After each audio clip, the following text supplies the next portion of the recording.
It's called Airpocalypse, the current pollution situation there in Beijing. And here to help us try and figure out and sort what's real, what's fact, what's fiction are two journalists based there in Beijing. Joining me live on the phone are Qinduo from China Radio International and his co-host of the Today and Beyond Beijing program, Brandon Blackburn-Dwyer. Gentlemen, welcome to Worldview.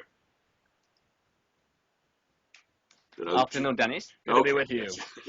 We've been having some connection difficulties here, but we seem to be back online here.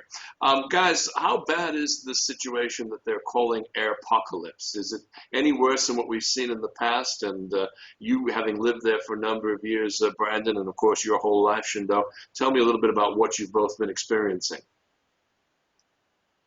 Well, for me, like a local Beijing resident, I would say that's the worst situation I have ever seen. I have been in Beijing more than 10 years. So it's not like overblowing in the media. It's real, and it's choking the whole city. And you can see like colleagues around me here, like in the office, one by one got a problem with the throat, coughing. We call it Beijing cough, because of the air pollution issue. It's not really about the coldness, it's about the pollution here.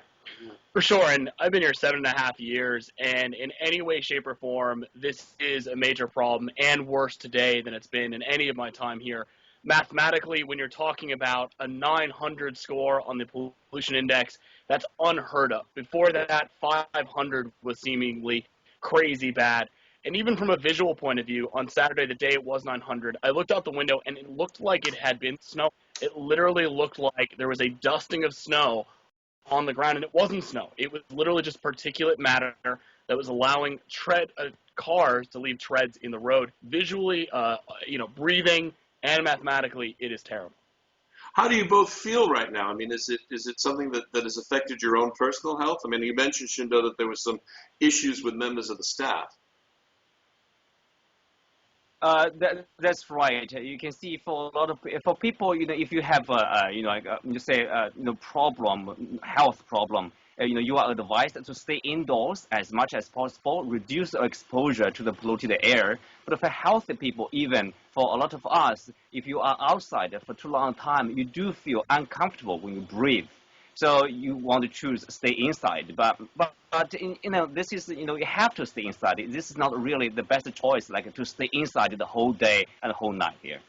And for people that have really never experienced it, the only comparison I can make is to a really high allergy day, where it feels like everything is making you feel like you're underwater. You get migraines from it. You get a scratchy throat, and you can't figure out why. You get the Beijing cough long term. But I can literally tell when I wake up in the morning if the pollution's usually over 300. If I have a headache and I'm foggy-eyed, it's more than just being tired.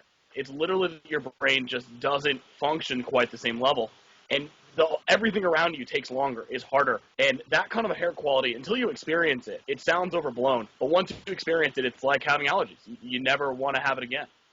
Now the government there in Beijing has had some issues with transparency on this issue, and it seems now that the measuring devices, I think it's at the United States Embassy, are such that they've called into question some of what's been going on and being said by the government.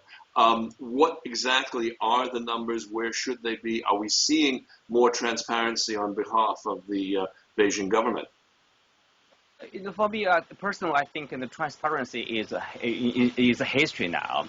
It's an issue probably last year or the years before that. In the past, the Chinese government, the Beijing government, I would say, using a scale that is like particles above 10 micrometers, which is much larger than the 2.5 used by the U.S. embassy in Beijing. So, since late last year, the Beijing municipal government is also using the same standard as the U.S. embassy does. So you do see, for the normal standard, it's 25, for a certain amount of, 1 cubic meters there. But then right now, what we are having is like 900 or above. So it's really serious here. Wow. It is, and I would actually echo that and say that the embassy's readings helped lead the cause for better transparency, but it's really been Weibo citizens here in China and people on the street calling for the PM 2.5. They've called for it to be up. And early on in its adoption, there was some discrepancy between what was being reported even by the embassy now. But with episodes like Saturday, where the Beijing one matched directly the U.S. Embassy one, I think the situation's getting better, and you're seeing organizations like Peking University getting involved, publishing very public research on how bad the pollution is. And they've even estimated, along with Greenpeace, that this year there will be 8,000 deaths in Beijing, Shanghai, Guangzhou, and Xi'an related to PM 2.5. And for the Beijing government, for Peking University, for the Global Times to be getting involved with that kind of information, transparency doesn't seem to be the problem anymore. Now it's about action. Well, that's great to hear. Now, speaking of action, 4 years ago, when you hosted the Olympic Games, there were a number of specific anti-pollution measures taken by the government, alternate day driving for cars and very strict controls on trucks and emissions, and indeed several factories were closed down during the Olympics. Can you foresee a need for the action that you just spoke of, Brandon, taking on the such severe measures to limit traffic and economic production and output? Well, I don't think, measures that drastic, but I'm seeing that they are trying to take some of the actions already laid out by the local government, including, say, 30% of the government cars will be removed from the road, or 30% of the construction sites or the companies will be also asked to reduce their emission there. But I don't expect to see an immediate solution or immediate results because of that. So it's a long-term issue. Measures like that drastic, what happened during Olympic times, is probably too difficult to implement now. Right, and the Olympics didn't just have these alternate side driving rules. I mean, it also shut down factories within sort of a radius around Beijing.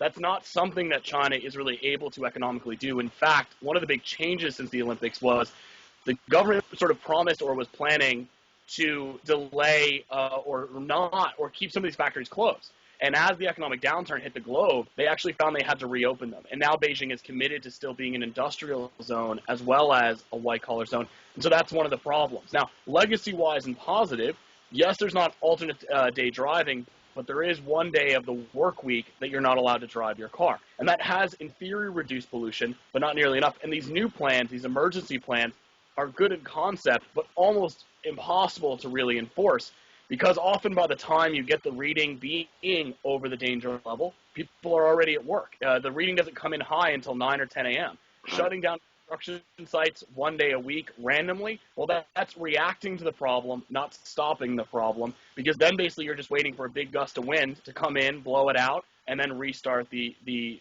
construction project.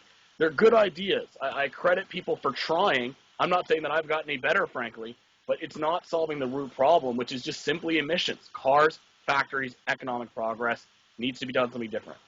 Well, it sounds like it's something that's going to be a continuing story, and we'll be back to you, I'm sure, from time to time on this and other issues going on in China.